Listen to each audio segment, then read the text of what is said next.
세상에는 고통이 참 많이 있습니다. 이 고통에 대해서 우리가 눈을 감지 않을 수 없는 것이 믿는 자들이나 믿지 않는 자들이나 골고루 다 고통이 있기 때문에 그렇습니다. 이 세상에 태어나 살고 있는 모든 인간들에게 고난이 있습니다. 믿는 자나 안 믿는 자나 누구나 다 이 고난에 제외될 수가 없습니다. 그런데 우리가 하나님을 신실하게 잘 믿을 때 고난과 고통이 오면 훨씬 더 당황하게 되고 또 고뇌하게 되는 것이 사실입니다. 우리가 실수하고 잘못했을 때 오는 고난은 좀 쉽습니다. 그러나 어떤 땐 까닭 없이 오는 고통들은 좀 견디기가 어렵죠. 하나님께서 지금 어디 계신가? 라는 생각이 들어가고 또 하나님께서 내게 도대체 관심이 있으신 건가? 없으신 건가? 하는 생각이 들어갑니다. 또 나의 고통을 아시는가? 하는 생각이 들어갑니다. 그것을 우리가 이 dark tunnel, 이 암흑의 터널 경험이라고 가끔 우리가 말하기도 하죠. 또 심지어는 이런 의심이 들어갑니다. 과연 하나님이 존재하시는가? 이렇게까지 가면 이건 참 곤란하죠. 그렇죠? 참 마음 가운데 어려움이 생기게 됩니다. 오늘은 제가 그리스도인의 고통이란 그런 제목을 가지고 말씀을 좀 드리려고 합니다. 그리스도인의 고통. 그냥 고통 말고 우리 그리스도인들이 당하는 고통에 대해서 좀 생각을 좀 해봐야 할 것입니다.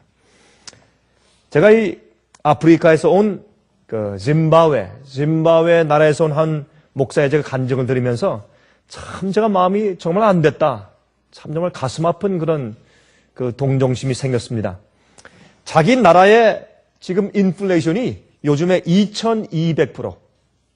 그 무가비 대통령이 여러분 그 참 유명한 사람이죠. 그 아프리카에서. 거의 한 3, 40년 동안 독재를 하고 있는 대통령이죠. 혼자. 그런데 물론 계속 선거를 해서 당선되긴 하지만 혼자 그렇게 오래 이제 통치를 해왔는데 요즘엔 이 백인들의 손에서 농장들을 탈취해내고 폭동 참 방화 참 난립니다. 그 나라가. 그래서 인플레이션이 2200%. 이건 말할 수 없이 어려운 그런 형편 가운데 있습니다. 전기와 물이 끊기고 도시들에도 일주일에 한 2번씩 정도밖에는 물이 안 나오고 또 전기가 안 들어오고 이 사람들 어디 살겠습니까? 참 어렵지 않습니까? 국민들의 4분의 1, 25%가 에이즈병에 걸려 있고 참 기가 막힌 형편이죠. 어린 아기들도 에이즈병에 걸려 있고 어린 아기들이 아파서 수혈하면 에이즈병에 걸리고 또 이런 어린 아이들이 맞는 그 예방 주사 약 속에 에이즈병 균이 생겨서 또 에이즈병에 걸리고 하는 기가 막힌 그런 일들이 생기는 자기 나라의 형편을 간증할 때 참 제 마음이 좀 아팠습니다. 사람들이 난폭해지고 폭동이 많이 일고 살인하고 방화하고 이걸 우리가 이 life expectancy라고 그러죠. 그 사람이 그 나라에서 어느 정도까지 평균 살 수 있는가 하는 그 life expectancy가 34살. 참 그렇게 짬딱한 사정이 되었어요. 제가 그 나라를 좀 가봤는데 가본 지가 거의 한 10년 정도 됐기 때문에 제가 갔을 때만 해도 꽤 좋았었습니다. 그러나 요즘에 굉장히 어렵게 되었다고 합니다. 그런데 문제는 거기에 많은 그리스도인들이 고난을 당해요. 그리스도인들이 어려움을 당하고 죽고 맞아 죽고 교회가 불타고 참 어려움을 많이 당해요. 4명 이상 모이면 정부의 허락을 받아야 된답니다. 그래서 전도회를 할 때는 꼭 정부의 허락을 받아야 되고 또 경찰이 뒤에 앉아서 무슨 말을 하는지 정부에 대해서 무슨 말을 하는지 듣고 그렇게 한다래요. 그래서 굉장한 집회에 어려움들이 있고 또 그 전도회를 하면서 그 많은 사람들에게 침례를 주는 그런 부흥들이 생기는데 그러나 이제 이 교회를 운영하는데 너무나 가난하고 돈이 없고 또 집회 자유가 많이 이제 허용되지 않게 되어버렸기 때문에 너무 폭동이 생기니까 사람만 모이면 정부에서 이제 겁을 내는 것입니다. 데모를 할까봐. 그래서 상당히 어려움을 겪는다는 그런 얘기를 해 주었습니다.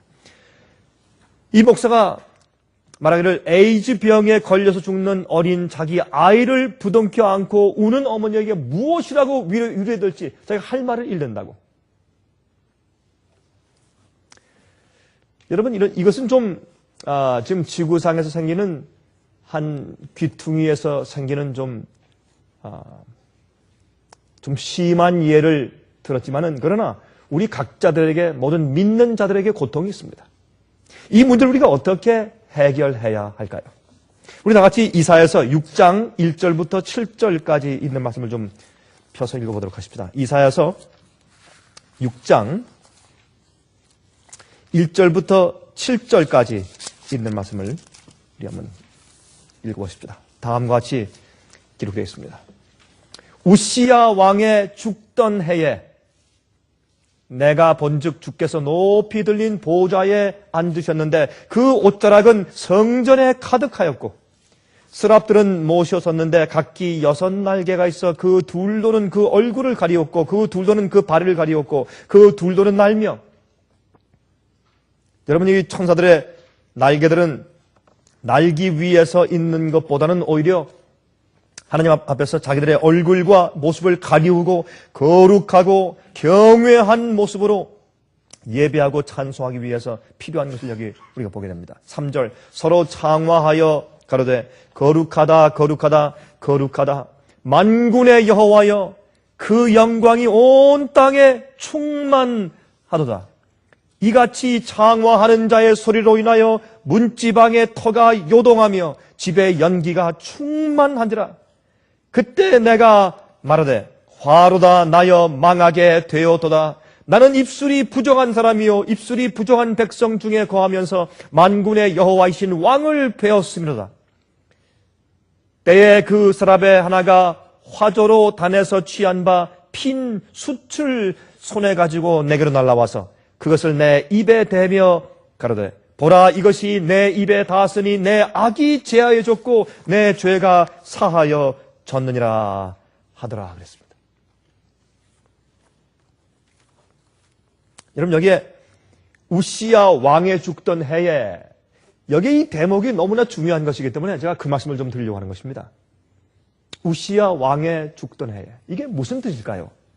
여러분, 우시야 왕은 다른 이름으로 아사랴라는 이름을 가지고 있는데 아마샤 왕의 아들이죠. 우시야 왕. 아주 훌륭한 왕이었습니다. 물론 우상 숭배를 전부 다 철폐하지 않았지만 우상 숭배를 꽤 많이 없앴고 주님의 뜻대로 살려고 애썼던 왕이고 훌륭한 왕이라고 성경은 기록합니다. 또 농사와 그 농경 사업을 잘 했기 때문에 그 나라가 부강하게 되고 많은 사람들이 음식물에 핍절지 않게 아주 잘 치리했던 그런 왕이었습니다. 영토를 넓혔어요. 전쟁을 잘했습니다. 나라가 아주 부해지게 만든 그런 왕이었다고 합니다. 또 군사 전략가였습니다. 훌륭한 무기를 만들었어요. 그 당시엔 이 대포죠. 크게 이렇게 위에 돌을 달고 아니면 불을 달고 젖혔다가 활처럼 먼저 쏘아버리는 거예요. 그래서 이제 다른 성을 취할 때, 다른 나라와 전쟁을 할 때 큰 대포로 불과 돌 같은 것들 그런 걸 날려보내는 훌륭한 대포를 만들어서 아주 큰 승리를 이끌었던 그런 정략가고 무기를 만든 그런 왕이었습니다. 그래서 그는 유다를 외부의 공격으로부터 잘 보호하는 그런 왕이었습니다. 백성을 잘 아주 이제 외침해서 잘 보호했던 그런 백성들이 좋아했던 그런 왕이었습니다.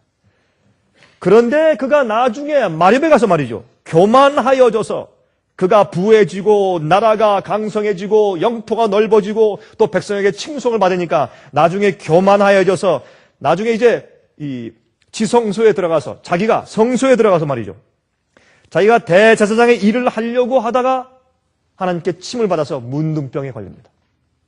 문둥병에 걸려서 나중에 죽습니다. 그런데 그가 죽으려고 할 그 당시는 어떤 때였는가 하면 그 당시 그 이제 역사적인 조건이 아시리아의 티그랏 블레셀 3세 왕이 세계를 정복하려고 각 나라를 치고 정벌하던 때였습니다. 특별히 이제 거기에서 동쪽으로는 바벨론과 페르시아 지방을 치고 서쪽으로는 이 헬라 지방 있는 그쪽 부근을 치고, 특별히 애굽을 치려고 할 때 가운데 끼어 있는 누구요? 유다. 유다를 공격해서 없애려고, 정복하려고 정벌 군대를 보내고 있던 그런 시기였습니다. 굉장한 위기입니다, 지금. 이제 큰이 아스리아 나라에 지금 잡혀 먹힐까 아닐까 하는 그런 아주 엄청난 위기에 때였습니다. 그때 우시야 왕이 문둥병에 걸리고 또 죽습니다. 그러니까 지금 백성들이 지금 굉장히 위기감에 사로잡혀서 굉장히 어려운 것입니다. 굉장히 지금 어렵고 힘듭니다. 이제는 유다를 보호해줄 왕이 없습니다. 군사 전략가가 죽었단 말입니다. 문둥병에 걸려 죽었어요. 참 기가 막힌 일이죠. 그때 참 이 백성들의 마음이 참 공허하기 이를 데가 없는 것입니다. 이제 누가 우리를 보호해줄까? 누가 우리를 방어해줄까? 하는 그런 공경 가운데 빠지게 된 바로 그런 때였습니다. 외적은 쳐들어오려고 하고 온 나라는 죄에 빠져서 하나님의 보호를 기대할 수 없는 시점이고 사람들이 다 낙담해 있고 이제 누가 우리를 보호해줄까? 누가 우리를 이 위기에서 건져줄 수 있을까? 온 나라가 낭망하는 가운데 있으면서 또 힘든 그런 입장에 서 있는데 그것을 성경은 한마디로 표현하기를 우시야 왕이 죽는 때에 그렇게 표현했단 말이에요. 우시야 왕이 죽은 해에. 이 그런 말이에요. 이것을 우리의 입장으로 우리가 바꾸어서 말해보면 얼마나 깊은 의미가 있는지 몰라요, 사실은. 성경에는 한마디 말씀도 버릴 것이 없습니다. 그때의 성경은, 그때 어떻게 했습니까? 그때는 이사야가 성전에 가서 성전 봉사를 하다가 무엇을 보았습니까? 높이 들린 보좌에 앉아 계신 하나님을 보았습니다. 그때에 그 해에 이사야가 성전에서 하나님을 계시 가운데 보았어요. 이사야는 제사장이었습니다. 그날도 나라의 앞날을 걱정하며 교회의 앞날을 걱정하면서 성전에서 봉사를 하고 있는데 하나님의 영광과 그 임재를 보았습니다. 그 영광으로 성전이 가득 차고 천사들의 찬양 소리로 인해서 성전 문지방이 부르르 떨렸다 그랬어요.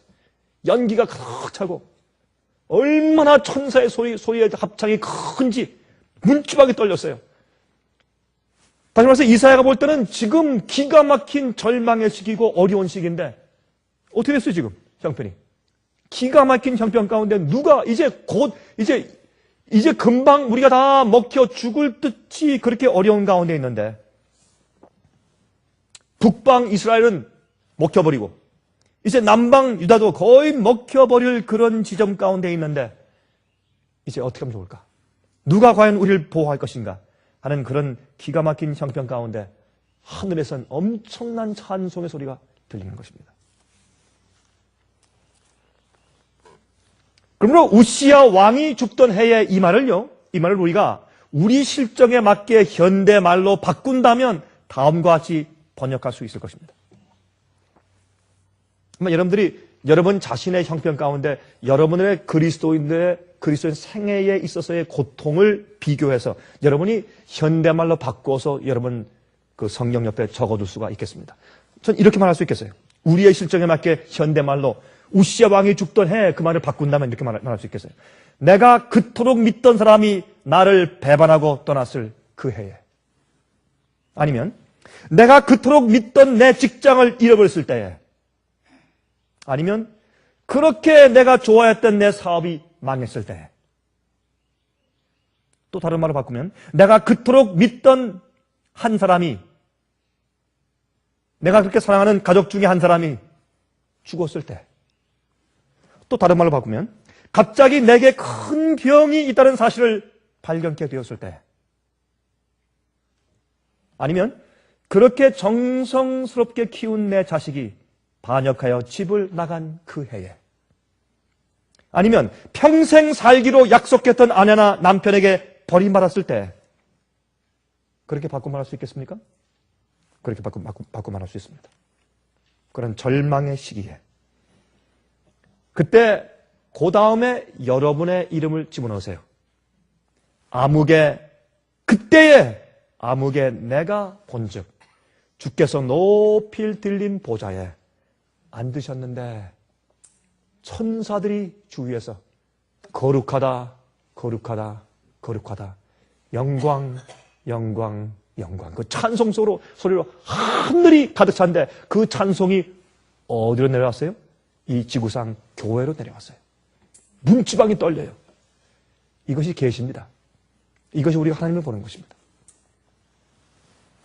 사람들은 다 자기들의 고통이 제일 크다고 생각을 하고 다른 것들은 참을 수 있는데 이것만큼은 힘들다고 생각을 합니다. 이젠 누가 나를 보호할 것인가? 누가 나를 도와줄 것인가? 이젠 어떻게 해야지? 그때는 성경이 말하기를 하나님의 계시를 볼 시간이고 하나님의 뜻을 발견할 시간이다. 그렇게 우리에게 오늘 말씀해 주고 있는 것입니다. 그리스도인들이 이해 못할 고통 가운데 있을 때 아니면 참 어려워서 누가 주님께서 날 버리셨는가? 주님이 날 도우시는가? 라는 생각이 들어갈 정도로 고통이 있을 때 그때 성경은 말하기를 하늘을 바라보고 거기에 높이 들린 보좌 위에 계신 하나님을 보라. 그렇게 설명하고 있습니다. 그게 성경 말씀입니다. 여러분 왜 높이 들린 보좌에 앉아 계세요? 예수님은 이 땅에 오셔서 인간과 함께 걸었습니다. 먼지나는 길을 걸었어요. 샌들을 신으시고 그렇게 표현한 것이 아니라 높이 들린 보좌 위에 계세요. 그것은 뭐냐 하면 그래도 세상을 주관하시는 분이시며 결국 온 세상이 하나님께 무릎을 꿇고 나중에 결국엔 만유의 주제시여 라고 고백할 바로 그 하나님. 그렇게 표현하는 것입니다. 내 고통과 내 염려와 내 시련과 그런 걱정, 근심 그럴지라도 또 내 옆에는 형제의 근심과 걱정 그럴지라도 그럼에도 불구하고 우리가 교회가 당하는 어려움 그럼에도 불구하고 나라가 당하는 어려움 그럼에도 불구하고 세상에 고통이 많이 있고 죽음이 있고 질병이 있고 슬픔이 있고 전쟁이 있을지라도 그럼에도 불구하고 하나님은 높이 보좌에 앉아 계신다. 그런 말입니다. 그래서 여호와는 성전 안에 계시니 온 천하는 그 앞에서 잠잠할지어다. 이게 믿음입니다. 이것이 고통당하는 그리스도인들의 태도가 되어야 할 것입니다. 하나님께서 말이죠. 제가 아무리 성경을 찾아봐도 제가 이 말씀을 제가 생각하면서도 여러분께 어떤 인간적인 세상적인 위로를 좀 드리기 위해서 아무리 제가 성경을 찾아봐도 저는 이 말씀을 전하기 위해서 설교 준비를 제가 특정한 시간에 제가 이렇게 골라가지고 아주 컨센트레이션에서 이렇게 준비를 하는 경험은 별로 적어요. 항상 어떤 말씀들과 주제가 제 마음가운데 항상 있기 때문에 항상 비행기를 타고 가면서 요즘엔 제가 이번 달엔 제가 항상 비행기를 타니까 매주마다 2번씩 타니까 비행기 탈 때 말이죠. 얼마나 비행장까지 가야죠. 거기서 또 기다려야죠. 그죠? 비행기를 타야죠. 내려서 또 기다려야죠. 그렇죠? 그러니까 비행기를 타고 다니면 시간이 많아요. 그때는 제가 뭐 해야 됩니까? 그때 말씀을 준비하는 시간이에요. 다른 데 아니에요. 그때가 말씀을 준비하고 생각하고 명상하는 시간이에요. 저 기도하고 하나님께. 제 자신을 정리하고 그런 시간이에요. 전 비행기 타고 다니면 바빠요. 참 제가 바빠요. 그래서 이 말씀 생각하면서 내가 마음 먹고 한번 찾아봐야지. 성경을 막 뒤졌어요. 아무리 찾아봐도 인간적인 위로가 성경 속에 없어요. 그게 문제예요. 없어요. 하나님께서 말이죠. 우리가 이 세상을 살 때 문제나 고통이 없을 것이라고 약속하신 적이 한 번도 없어요. 성경에. 너는 나를 믿기 때문에 너희는 나를 믿고 신뢰하니까 너희 생애 가운데 문제가 없게 하겠다. 그런 말씀이 없어요. 성경에. 오히려 욥의 이야기가 있지. 그렇죠? 또한 모든 문제를 다 해결해 줄 것이라는 말씀도 없습니다. 그거 좀 찾아오시면 제가 정말 좋겠습니다. 한번 좀 찾아주십시오. 성경에 있으면. 내가 너의 문제를 다 해결해 줄게. 그런 말씀이 없어요. 성경 말씀 가운데. 오히려 이렇게 말씀했어요. 요한복음 16장 32절 33절에 예수께서 말씀하기를 보라 너희가 다 각각 제 곳으로 흩어지고 나를 혼자 둘 때가 오나니 벌써 왔도다. 그러나 내가 혼자 있는 것이 아니라 아버지께서 나와 함께 계시느니라. 이것을 너희에게 이름은 너희로 내 안에서 평안을 누리게 하려 함이라. 예수님께서 말씀하기를 참 이게 앞뒤가 안 맞는 얘기예요. 내가 혼자 버림받았다. 그러므로 너희 안에 평안이 있길 바란다. 이건 앞뒤가 안 맞는 얘기예요. 그렇지 않습니까? 그 뒤에 이렇게 말씀하세요. 세상에서는 너희가 환난을 당하나 담대하라. 내가 세상을 이기었노라 하시니. 그래서 너희 안에 평안이 있길 바란다. 그렇게 말씀하시는 것입니다. 너희가 문제가 있느냐? 문제가 있을 것이다. 어려우냐? 어려움이 있을 것이다. 슬프냐? 슬플 것이다. 당연하지. 아프지? 당연한 거야. 죄의 결과가 있는 세상에 살면서 그것은 반드시 있어야 돼. 있는 것이야. 내가 그런 것에서 너희를 보호해 줄 것이라는 약속은 한 적이 없다. 너희가 나를 믿고 따를 때 내가 장미꽃밭이 될 것이라고 약속지 않았다. 내가 약속했느냐? 안 했지.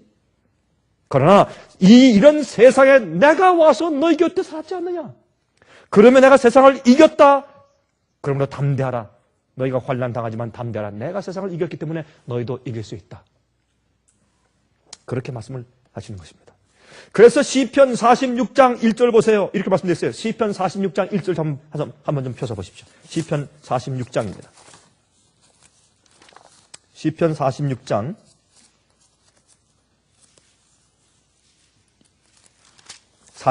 1절 보시면 이런 말씀이 있어요. 하나님은 우리의 피난처시요 힘이시니 환난 중에 만날 큰 도움이시라. 여기에 하나님은 우리의 문제를, 고통을 없애주시는 분이 아니라 어떻게 해요? 우리의 피난처시요. 우리 환난 중에 만날 큰 도움이시라. 하나님은요, 우리에게 고난과 고통과 시련들을 없애주는 분은 아니시나 우리가 그 환난과 고통과 어려움 가운데 처해 있을 때 그 당시에 우리에게 도움을 주시는 분이세요. 그건 약속했어요. 우리를 도와주시겠다. 그건 약속했어요. 그러나 그 문제를 제거해 주시겠다. 처음부터 없애 주시겠다. 그렇게 말씀하신 적은 없습니다. 성경에. 우리가 어떤 말이지? 우리가 하나님을 이해할 때 우리가 고통 가운데 있을 때 하나님이 어떠하신 분이며 내게 어떻게 해 주시려고 하고 주의 약속이 어떠한지를 분명히 이해해야 큰 도움이 되는 것입니다. 하나님을 오해하면 우리가 낭만 가운데 빠지게 돼요. 그래서 우리가 이것을 분명히 이해합시다. 주님께서 우리에게 고통과 시련과 고난을 없애주시겠다. 아예 오지 않게 해주시겠다. 그렇게 말씀하신 적은 한 번도 성경에 없더라고요. 제가 그 말씀을 좀 드리고 싶어서 아무리 뒤져도 없어요. 구약에도 없고 신약에도 없어요. 그러나 말씀하기를 내가 환난 중에 너에게 큰 도움이 되겠다. 여기 말씀하기를 하나님은 우리의 피난처시요. 여러분 피난처가 뭡니까? 자, 피난처는 문제를 없애는 곳입니까? 아니면 문제를 피하는 곳입니까? 문제를 피하는 곳이에요. 피난처에 가 있다고 해서 문제가 없어집니까? 아니요, 문제는 있어요. 그런데 피난가 있는 거예요. 그렇죠? 우리가 한국에서 6.25 사변 전쟁이 터졌어요. 전쟁이 생겼습니다. 그럼 피난을 가요. 그럼 피난을 가서 저기 밑에 부산이나 거제도 같은데 제주도에 가서 피난가 있는다고 해서 전쟁이 없어졌습니까? 아닙니다. 전쟁은 여전히 싸우고 있는데 우리가 피해서 도망가 있는 것이에요. 여러분이시여, 하나님은 우리의 피난처세요. 주님은 우리에게 전쟁을 없애는 분이 아니에요. 왜냐하면 전쟁을 없앤다면 처음부터 없애셨죠. 이 세상은 6천년 동안 이 지구의 죄의 역사를 계속하고 죄의 선악간의 대전투가 계속 벌어지고 있기 때문에 우리가 그 사이에서 새우등 터져요. 고대 싸움 때문에 어떤 의미에서. 죄와 의의 싸움의 전쟁에서 우리는 항상 새우등 터지게 돼 있어요. 그러나 그 속에서 주님께서 우리를 도와주시고 피난처가 되신다고 말씀합니다. 여러분, 피난처는 도망가서 쉴 것이에요. 옛날에 도피성이 있어요, 도피성. 도피성은 이 요단강 오른쪽에 3개, 왼쪽에 3개, 6개가 있었어요, 도피성이. 옛날에 말이죠. 도피성은 무엇입니까? 엉겹거리에 잘못해서 누구를 쳐서 죽였을 때, 그럼 그 식구들이 그 사람을 잡아 죽이려고 달려올 때 어디로 도망가요? 그냥 모든 것을 다 넣어버리고 주랭랑을 치는데 어디로요? 도피성으로 도망가요. 그래서 누구든지 갈 수 있게 북쪽, 남쪽, 또 중간에 6개를 서쪽에도 동쪽으로 이렇게 도피성을 만들어 놨어요. 거긴 제사장들이 사는 곳이에요. 그 속에만 뛰어 들어가서 숨어 있으면 그러면 죽진 않아요. 살아요. 언제까지? 정말 그 사람이 어떤 의도로 그런 일을 했는지를 다 판단할 때까지 주님께서 그 백성들이 살려둬요. 그 도피성 안에 들어가 있는 한 남들이 와서 건드리지 못합니다. 안전합니다. 여러분, 문제와 고통이 있어요. 그래서 우리가 주님께 피해야 돼요. 이럴지라도 하나님은 여전히 높은 곳에 보좌에 앉아 계신단 말이에요. 그것을 우리 믿어야 될 것이에요. 신뢰해야 될 것이에요. 주님께서 여기 위에 앉아 계신다.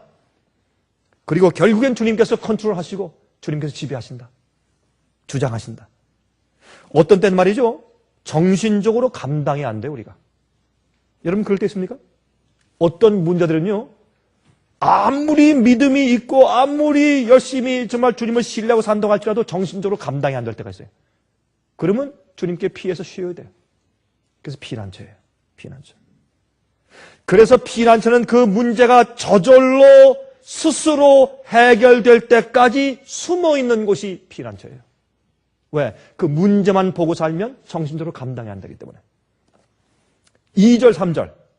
2절, 3절. 그러므로 땅이 변하든지 산이 흔들려 바다 가운데 빠지든지 바닷물이 흉용하고 뛰놀든지 그것이 넘침으로 산이 요동할지라도 우리는 두려워 아니하리로다. 왜요? 하나님은 나의 피난처시기 때문에. 10절, 11절.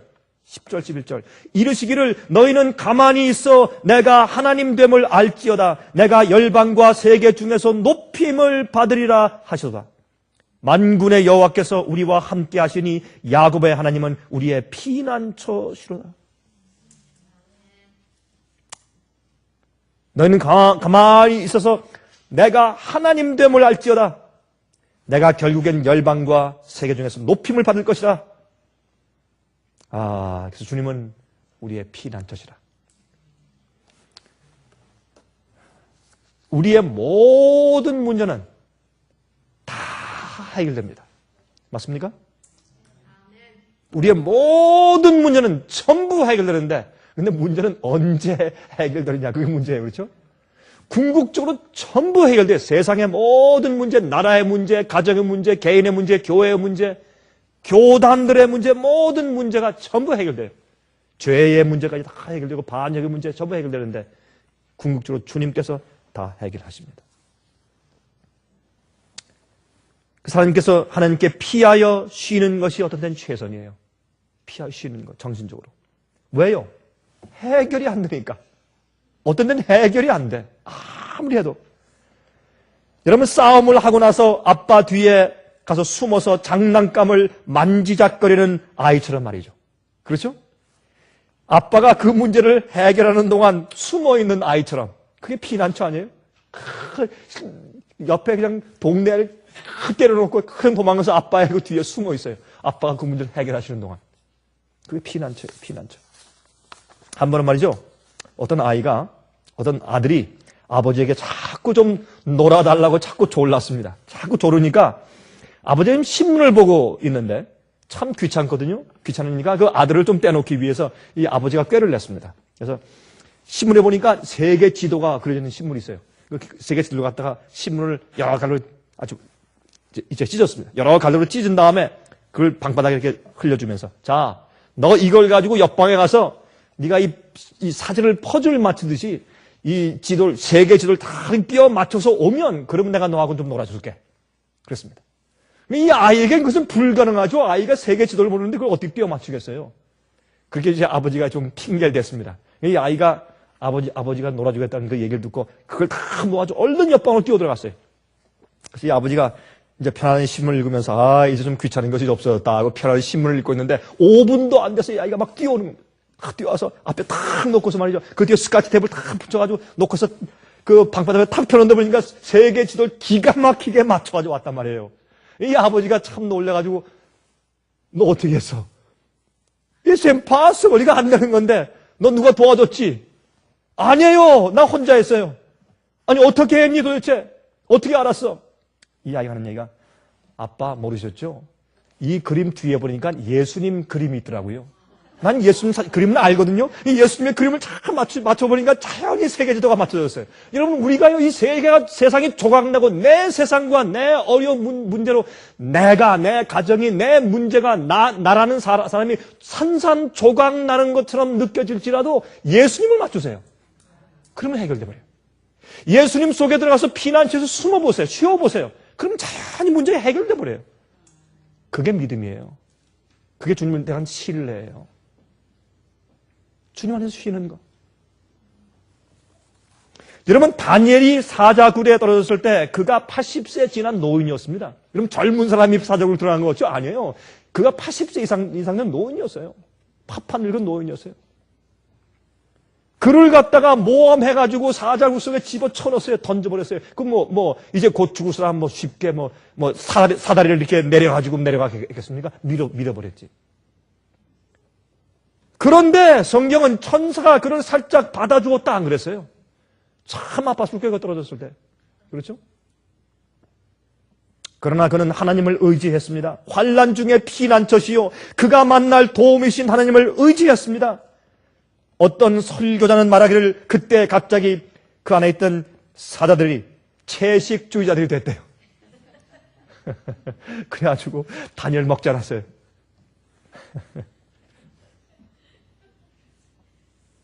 참 정말인지 모르지만 이거 참 재밌는 표현이죠.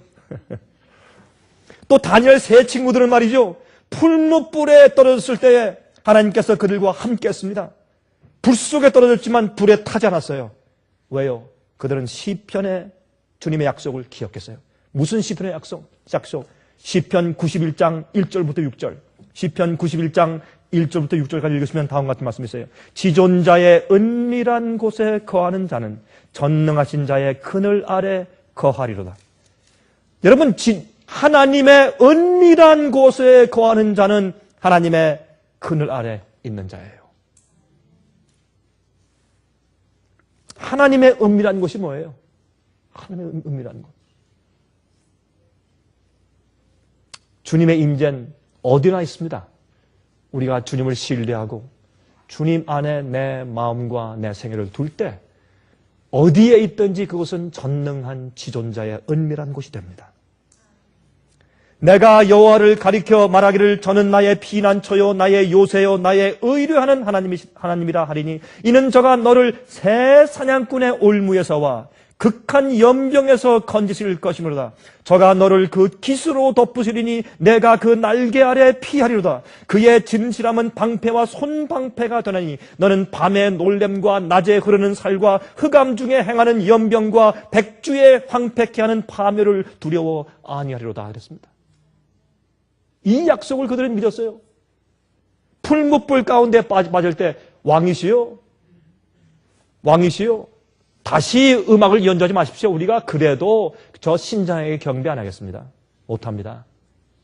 풀무불에 빠지면 주님께서 우리를 건지실 것입니다. 건지시지 않아도 우리 그렇게 못합니다.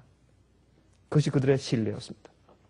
하나님께서 말이죠. 인간을 복수하거나 인간에게 불공평한 유혹과 시련을 주시는 분이 아니십니다. 하나님께서는 인간에게 죄의 결과인 고통을 허락하시죠. 물론. 그러나 하나님께서 우리를 향한 당신의 생각은 평안입니다. 여러분 제가 이 말씀을 읽을 때 참 제 마음 가운데 퀘스천이 생겼어요. 예레미야 29장 11절.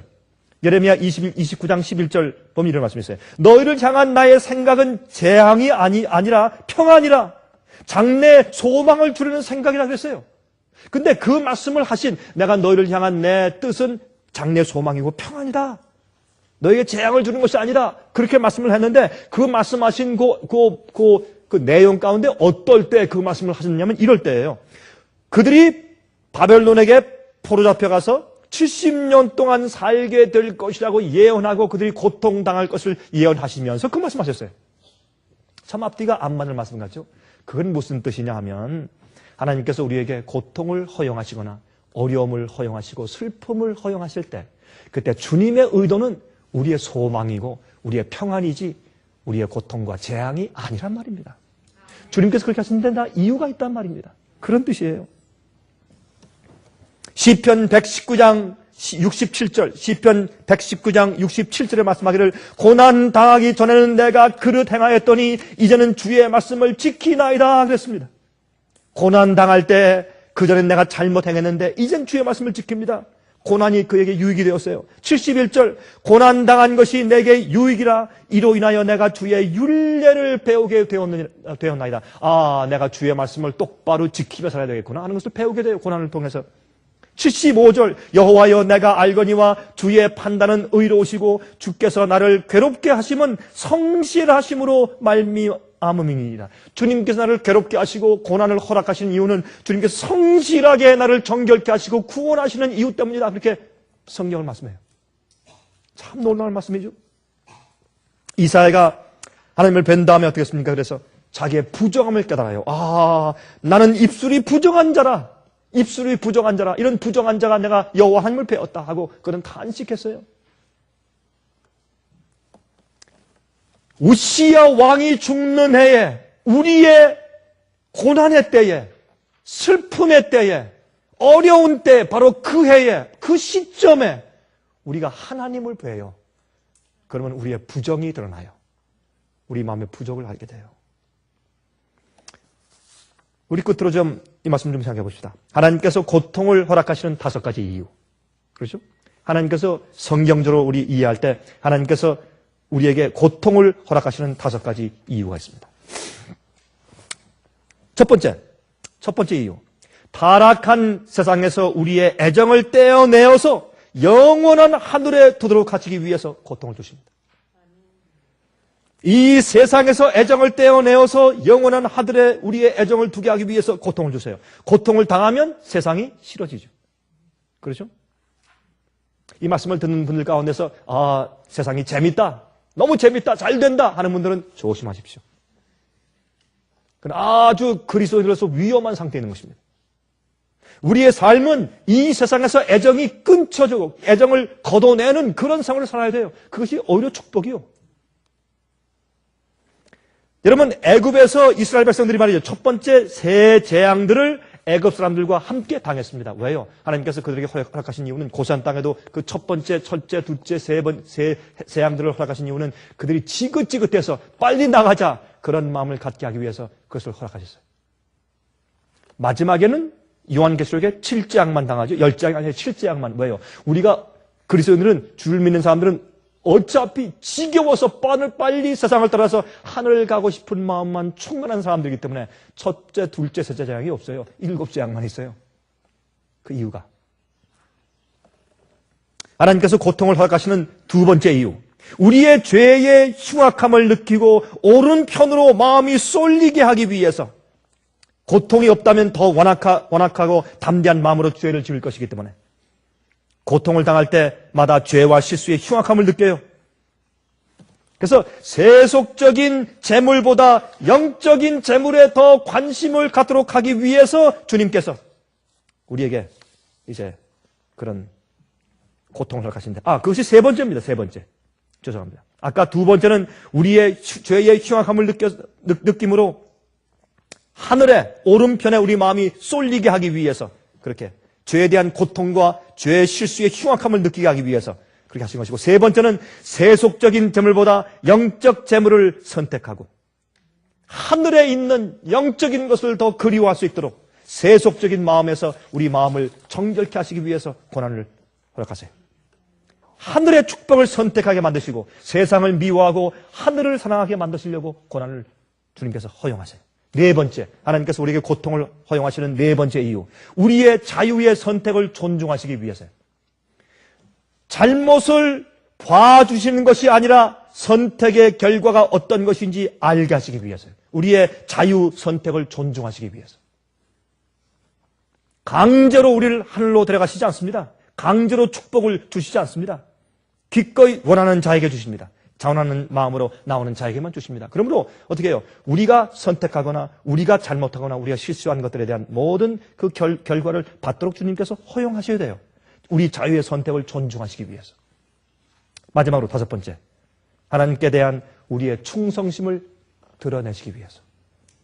특별히 우리가 이유 없는 고통을 당할 때, 우리가 특별히 그 고통을 자초한 실수가 없더라도 고통이 올 때, 그때는 그런 고통 중에서라도 정말 그는 하나님을 축복을 받기 때문에 섬기는 것이 아니라 하나님을 사랑하고 하나님이 하나님이시기 때문에, 그것이 옳은 일이니까, 그게 진리이기 때문에, 그래서 하나님을 섬긴다는 우리의 품성을 드러내시기 위해서, 다시 말해서 하나님께 대한 우리의 충성심과 우리의 진실된 참된 예배와 우리의 품성과 우리의 참된 믿음을 드러내 보여주시기 위해서, 자 봐라, 저 사람이 나를 섬기는 것이 올바른 의도에서 섬기는 것이지 맞지?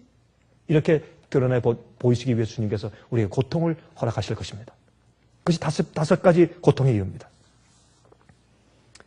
그러므로 로마서 5장 3절과 4절에 말씀하기를, 다만 이뿐 아니라 우리가 환난 중에도 즐거워하나니 이는 환난은 인내를, 인내는 연단을, 연단은 소망을 이루는 줄 아니로다. 여러분 아십니까? 우리 모두는 다 정신병자들이에요. 여러분들 그렇게 이해하세요? 그거 우리가요, 진짜로 우리가 나중에 변화되어서 새로운 몸을 받아가지고 아담을 만날 것이기 때문에 그런 경험은 없겠지만, 지금 만약에 아담과 해와가 일어나가지고 우리와 이렇게 만나면 다 그럴 거예요. 아유, 너희들은 어떻게 몸만 왜소하게 다 아주 찌그러졌질만 하더니 마음도 다 찌그러졌구나. 너희 다 정신이 다 나간 이상한 정신병자들이네. 아마 그렇게 말할 거예요. 옛날 말이죠, 에녹이나 노아 같은 그 깨끗한 마음을 갖던 사람들 말이죠. 그 이후에 침례 요한이 우리를 만나러 그럴 거예요. 너희들 다 정신이 좀 다 일그러진 사람들이네. 그럴 거예요. 왜 그런지 아세요? 너무 고난과 고통을 많이 당한지라. 응? 왜 우리가 서로 오해를 많이 해요? 왜 우리 마음 가운데 석연치 않은 마음이 있고, 왜 마음이 살쭉하거나, 우리 마음이 왜, 그걸 뭐라고 말해야 돼요? 왜 서로 비난하거나 욕하거나 용서치 못하는 마음이 왜 생겨요? 그게. 알아요. 우리가 다 죄인이라 그래요. 그런데 문제는 우리가 이 세상을 살아온 생활이 그렇고 세상이 그래요. 여러분, 남한테요, 몇 번 당해보세요. 그 다음 남 못 믿어요. 그렇죠? 다른 사람한테 몇 번 발등 찍혀보세요. 사람 믿는 마음이 없어져 버려요. 그래서 어떻게 해요? 마지막 시대에 예수님의 재림의 징조 가운데 하나가 무엇입니까? 사랑이, 불법이 성함으로 무엇이 씌워지고? 사랑이 씌워지고. 왜 가는 곳마다 도시에 가면 문을 탁탁 걸어 잠그고 그냥 창문에 전부 다 이 쇠 창사를 쳤냐 말이에요. 왜? 그 이유가 어딨냐 말이에요. 불법이 성함으로 너무 당해봐가지고 어떻게 해요? 사랑이 식었어요. 우리가요, 이 세상의 어려운 경험과 슬픈 경험과 당하는 경험과 시련들을 당해봤기 때문에 남들을 신뢰하지 못하고 믿어주지 못하고, 그러죠? 자기 위주적이고 이기적이고 교만하고 자존심이 강하고, 이거 다 정신병자 얘기 아니에요? 거기서 조금 더 하면 정신병동에 가는 것이지만 조금 덜 하기 때문에 그냥 우리가 옷 입고 사는 것이, 집에 사는 것이죠. 사실 그래요. 그래서 우리가 교회 안에도 어려움이 많은 거예요. 교회 안에도 어려움이 있어요. 우리들 교회 안에서도 서로 오해가 있고 질시가 있고 미워함이 있고, 예? 그런 거예요. 그래서 우리가 사실은 고통은요, 좋은 거예요. 고통을 당하잖아요? 그런 마음이 씻겨요. 마음이 넓어져요. 엄마와 아빠가 돼보세요. 자식에게 맨날 당해보세요. 그러면요, 폭이 넓어져요. 그렇죠? 젊은 총각과 처녀는 이 말이 무슨 말인지 이해가 안 돼요. 예? 자기 자식들한테 맨날 정경이 차임을 받아보세요. 그때 가서 사람들을 이해하고 사랑하는 마음이 생겨요. 그래서 에녹이 아들을 낳고 무드셀을 낳고 사람과 300년 동안 동행했다 그랬어요. 완악한 인간을 사랑하신 하나님을 그가 이해하기 시작했어요. 그래서 고난은 우리 마음문을, 장막터를 넓히는 경험을 해요. 네? 어떤 사람들은요, 어떤 문제가 생기잖아요? 그걸 넘어가지를 못해요. 그걸 우리가 이렇게 얘기해요. 그걸 우리의 성격이라 그래요. 성격 알아요. 뭐 저도 제 자신의 성격이, 우리 다 자기 나름대로 성격이 있잖아요. 다 자기 성격이 있다고. 근데 왜 그걸 넘어가지 못하느냐고. 하나님이 높은 보좌에 앉아 계신데 그게 문제예요. 여러분, 그 말은 무슨 말이냐면 성격이 생균이든 플래그메릭이든 뭐 멜랑콜리든 상관이 없어요. 다 사람들은 다 호박처럼 다 그 키를 재기마다 다 그만 고모양, 다 뭐 키가 커봐야 뭐 다 그렇고 그런 거지. 다 밑에 있으면 하나님 그 높이 위에 올라 앉아 계세요. 그러면 되죠. 그렇잖아요? 하나님은 높이 앉아 계세요. 그래서 우리가 이렇게 보면 자꾸 옆에 보니까 너는 이렇고 너는 이렇게 하지만 위에 보니까 어떻게 해요? 우리는 다 그렇고. 그러니까 어떻게 해요? 나는 화로다 내가 망하게 되었다. 화로다 내가 망하게 되었다. 우리 마음 가운데 우시야가 죽은 때에 우리 마음 가운데 고난과 시련과 어려움과 난감함이 우리 눈앞에 올 때, 그때 우리가 답답할 때, 누가 나를 도와주고 나를 보호할까라고 가슴이 답답해질 때 하늘을 드세요. 하늘로 고개를 드세요. 그리고 아직도 높이 보좌에 앉아 계신 하나님을 보세요. 그 문제를 넘어가세요. 넘어가면 또 아무것도 아니에요. 그렇잖아요? 어떤 때 말이죠. 어떤 사람하고 문제가 생겼어. 그러면 문제가 생겼어요? 그럼 죄송합니다. 알겠습니다. 하면 그건 넘어가세요. 왜 그거 안 넘어가요? 자꾸 다리 한쪽은 넘어가고 그게 걸터 앉아있어. 자꾸 이쪽 보고 저쪽 보고. 왜 그래요? 그럴 필요. 목사님 제 성격이 원래 그렇다고요. 저는 원래 성격이 꽁하는 성격이었어요. 그래서요. 그건 여러분들이 그렇게 하려고 선택한 거지. 누가 그렇게 강요했습니까? 하나님이 그렇게 하려고 했던가요? 넘어가세요, 한번. 넘어가고 또 용서하세요. 또 잊어버리고 또 가면 또 다른 문제가 또 와요. 그럼 그거와 싸워야지. 왜 지나간 문제가 또 안고 또 문제를 안으니까 이거 견딜 수가 있나. 그러니까 하나에 한 번씩만 하나씩만 싸우세요. 여러분 장사가 아니에요. 뒤에 지나간 10가지 문제를 다 끌어안고 들어놓으면 말이죠. 요샌가? 어떤 사람이 목사님 저 들어놓으면요. 요 문제 저 문제 지나간 거 다 생각나서 참이 안 와요. 그건 누가 그렇게 시켰습니까? 여러분이 선택한 것이지. 넘어가세요. 넘어가고. 그때 어떻게 하라고? 우시야 왕이 죽을 때 높이 보좌에 들린 내가 여호와 하나님을 보았다. 계시를 볼 때 그때. 하나님을 보세요. 어떤 사람은요. 자기의 실수를 못 넘어가. 어떤 사람은 완벽주의의 사람도 있어요. 자기 실수를 못 나가서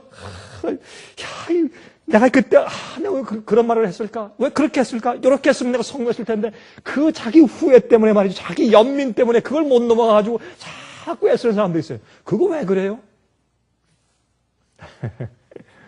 그거 다 우리 잘못이에요. 그게. 넘어가세요.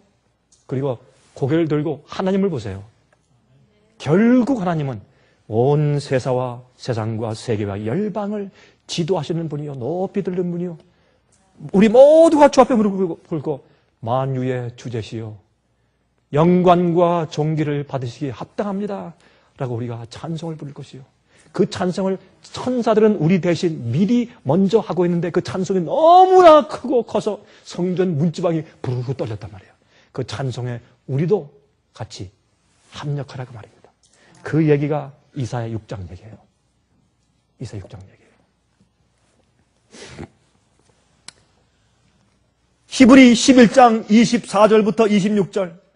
믿음으로 모세는 장성하여 바로의 공주의 아들이라 칭함을 거절하고 도리어 하나님의 백성과 함께 고난받기를 잠시 죄악의 낙을 누리는 것보다 더 좋아하고 그리스도를 위하여 받는 능력을 애굽의 모든 보화보다 더 큰 재물로 여겼으니 이는 상주심을 바라봄이라. 여기 보면 또 재미있는 고통이 나와요. 이것은 자기가 선택한 고통이 나와요. 그렇죠? 자기가 택한 고통이 있어요. 이것이 그리스도인들의 고통의 많은 이 부분을 차지해요. 우리가 주님의 뜻대로 살려고 결심하면 뭐가 와요? 고통이 와요. 주님의 말씀대로 살고 진리로 살려고 선택하면 뭐가 와요? 고통이 와요. 어떤 사람들은요, 빛을 받아요, 진리를 받아요, 주님의 뜻이 무엇인지 발견하고 들어요. 양심의 가책이 있고 확신이 생겼는데, 컨빅션이 생겼는데 그대로 안 해요. 왜? 고통이 올까 봐. 내가 이렇게 살아야 되는 것을 알아요. 이렇게 지켜야 되는 것을 알아요. 진리와 빛을 받았는데 안 해요. 왜? 십자가를 지기가 두려워서. 그러니 고통이 없어요. 고통이 없지만 그 마음 가운데 무엇이 없어요? 쉼이 없어요. 안식이 없어요. 그러나 모세는 어떻게 해요?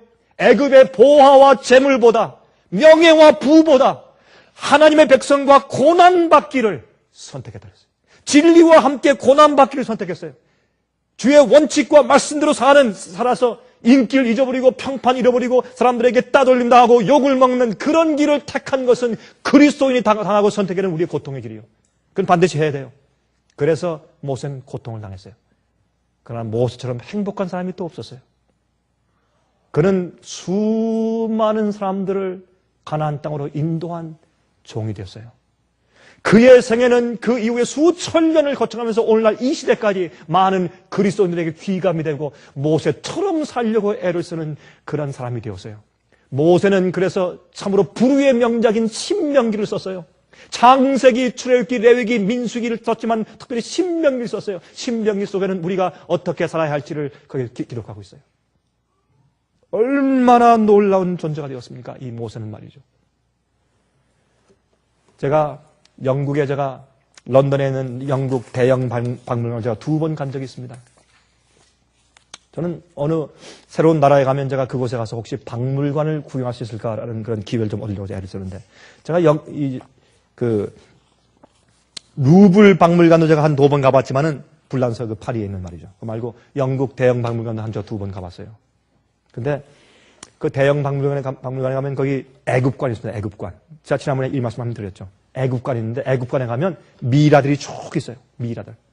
근데 참 어떤 미라를 보면 참 기가 막히게 만들었어요. 그 보존이 얼마나 잘 됐는지 몰라요. 이빨이 다 있고 머리카락이니 정말 어떤 데 이 피부까지 남아 있어요. 좀 기가 막히게 미라를 했어요. 어떻게 했는지 모르겠어요. 그 오래전에 말이에요. 근데 그걸 보면 어떤 미라 가만히 계산해보니까 모세가 살던 시대의 미라예요. 꼭 그 연대가 모세가 살았을 그 당시 바로 시대 그 당시 미라예요. 출애굽할 당시에 그때 미라예요. 그때 제 마음 가운데 이런 생각이 들어갑니다. 아, 참 모세가 결정 잘했지. 기가 막힌 결정을 했지. 선택을 했지. 정말. 그렇죠? 정말 주님의 백성과 함께 진리와 함께 고통 다위로 선택한 것을 참 잘했지. 그 당시에는 어려웠어요. 그렇죠? 주의 말씀을 따라 살기가 어려웠어요. 세상 재물을 포기하고 사는 것은 어려웠어요. 주님의 어떻게 칭찬받고 사는 것보다 욕먹고 사는 것 선택하는 것이 어려웠어요. 주님의 백성과 함께 고난당하기를 그렇게 어려운 광야 생활하는 것을 살기로 선택한 것은 어려운 것이었지만 잘했죠. 정말 잘했죠. 모세가 하늘에 있잖아요. 제가 그 미라를 보면서 그런 생각이 들더라고요. 아, 모세가 선택 잠깐 잘못됐더라면 모세가 지금 여기 누워 있을 텐데 미라 참 다 말라 비틀어지면 흉측하게 보이는 미라가 돼가지고 다 해가지고 나를 좀 보시오. 나 이렇게 되었어. 이렇게 하고 있을 텐데 모세는 지금 하늘에 있단 말이에요. 하늘에. 어떻게 합니까? 예수께서 변화산에 계실 때 엘리야와 모세가 내려왔잖아요. 죽었다가 부활한 자의 대표와 살아서 승천한 자의 대표로 엘리야와 모세가 내려왔단 말이에요. 모세가 죽었을 때 하나님께서 미가엘 예수께서 내려오셔서 마귀를 꾸짖으시고 모세를 부활시켜서 데리고 올라가셨어요. 이는 나를 위해서 나의 고난에 동참한 자라. 내가 감히 모세를 회방하는가? 모세를 건드리는가? 가만 놔둬라. 마귀를 꾸짖으시고 부활시켜서 모세를 데리고 하늘에 가셨어요. 이것이 그리스도인의 고통이요. 우리가 사는 생애가 나중에 주님께서 오실 때 부끄러움이 없어야 돼요. 내가 무엇을 선택하고 무엇을 위해 살았느냐 말입니다. 내 인생의 방향이 무엇입니까? 여러분이시여, 그리스도인들에게도 고통이 있습니다. 그럴 때 우리가 하늘에 높이 보좌에 들리신 주님을 우리 만나보도록 하십시다.